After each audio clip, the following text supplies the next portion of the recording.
So I've got a recipe I want to drop on y'all here. It's a great recipe for blackened fish, really quick and simple to prepare. And I'm going to go ahead and drop it on you here. It's fall right now. We just wrapped up our fishing season. I know we're starting to get into the deer hunting and stuff, but you still got to eat, right?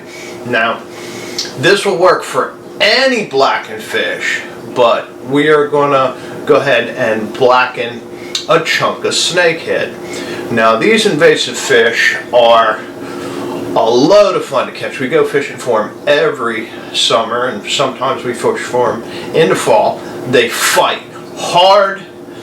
They're not really difficult to convince to bite, and the best thing about them is they are delicious eating. They're great on the table. So if you haven't had a chance to get out and fish for snakeheads and you live in an area where they have been introduced, I would suggest you go ahead and give it a shot. And we're going to go ahead and start cooking this guy now. I've got this nice chunk of snakehead here from the fish we caught on our last trip, and I'm going to start by preheating the oven to 375 and taking a large iron skillet and putting it in the oven to heat up to that temperature itself. Now while that skillet's heating up, go ahead and melt a stick of butter right here on the stove top over low temperature. Don't want to burn your butter or anything. But go ahead and get a whole stick of butter melting. While your butter's melting and the oven and the skillet's heating up, I'm going to prepare a side, and I'm going to be serving this snakehead with a side of roast butternut squash. I'm taking the liberty of going ahead and preparing the butternut. All you do is you shave off the rind with a real sharp knife, and then you cube the orange flesh inside the gourd after you remove the seeds. Then you want to take it and put it in a big bowl and coat it with about a quarter cup of some extra virgin olive oil. You can add a little salt and pepper, about a teaspoon each to taste, and a little garlic powder to give it a little zeal. Stir that up really well, and then you can go ahead and put that in a baking pan that's been lined with tin foil so it won't burn to the pan. And we're going to pop that in the oven now that it's heated up. And with that in the oven, we're going to turn our attention to preparing this beautiful piece of snakehead fillet. There's not a lot of prep involved in this either. We're going to get our melted butter. We're going to brush it liberally onto the snakehead fillet. And using our favorite blackened seasoning, we're going to coat that very thickly on top of the melted butter and put that in the ice box so the butter will congeal and start to get hard. Now that butternut is going to take, half hour, 35 minutes. You want to cook it until it's very soft and tender, almost like a consistency of a mashed potato. So that's going to take a little while. We're going to let that snakehead cool out in there for about 20 minutes because the fish is only going to take a few minutes to cook once we pop it in the oven.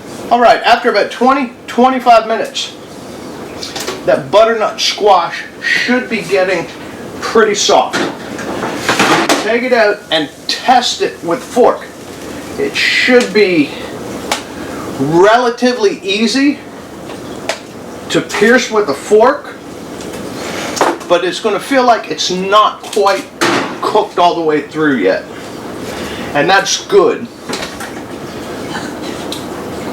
And that'll all depend on how big of a chunks you cut. Try to keep the chunks uniform so they all cook at the same rate.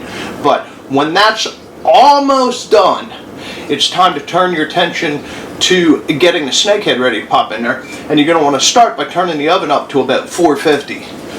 When your oven hits 450, you want to go ahead and move pretty quickly because you don't want the butternut squash to burn too much. What you're going to do is you're going to get in here, you're going to take the rest of that butter you melted that you have left over. You want to pour that onto your hot pan, your hot iron skillet. Make a puddle right in the middle, and then quickly, gently flip your piece of fish with the seasoning side down right on top of the butter and put it back in there.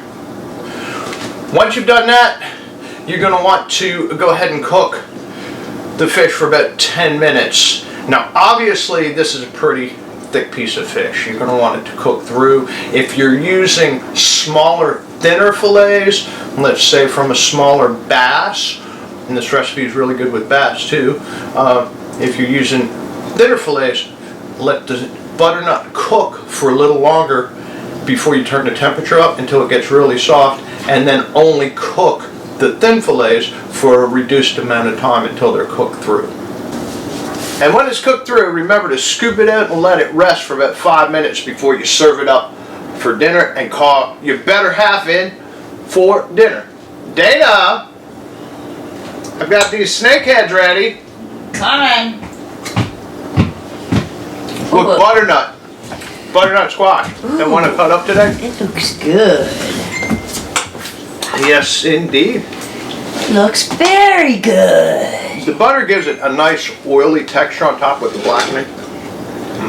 They are so good. These snakeheads are so good. Yeah, you'll get a nice oily texture from cooking it in the pure butter. They're great fighters, delicious eating. A lot of fun going down there and catching them this summer with Michael. Very delicious. We loaded up a cooler. I think they're even better like this than fried. I really do. They're firm, not flaky, and just an amazing fish to eat. They're delicious. So, when you're pulling these out of the water and keeping them, you're helping the ecosystem get rid of an invasive species. And I would highly recommend going down there and trying this recipe. And if you don't have a garden where you're growing butternut, give them a try too. They're better than sweet potatoes cooked like this. But we're going to go ahead and eat our dinner here. Make sure you use some of these thumbnails. You can join us on Maryland's Eastern Shore catching these delicious fish on a few of our latest adventures down there, and we hope to have a lot more coming very soon. We're www.camochairproductions.com, sharing the outdoors right here on YouTube.